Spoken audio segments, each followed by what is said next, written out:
सैयदना अनस बिन मालिक रज़ी अल्लाह अन्हु से मरवी है, वो बयान करते हैं कि एक आदमी नबी करीम सल्लल्लाहु अलैहि वसल्लम के पास आया और कहा, ए अल्लाह के रसूल, अल्लाह ताला ने मुझ पर जो नमाजें फ़र्ज़ की हैं मुझे उनके बारे में बतलाएं।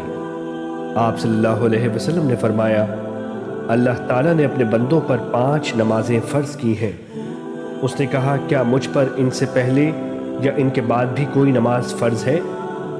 आप सल्लल्लाहु अलैहि वसल्लम ने फरमाया, अल्लाह ताला ने अपने बंदों पर 5 नमाजें फ़र्ज़ की हैं।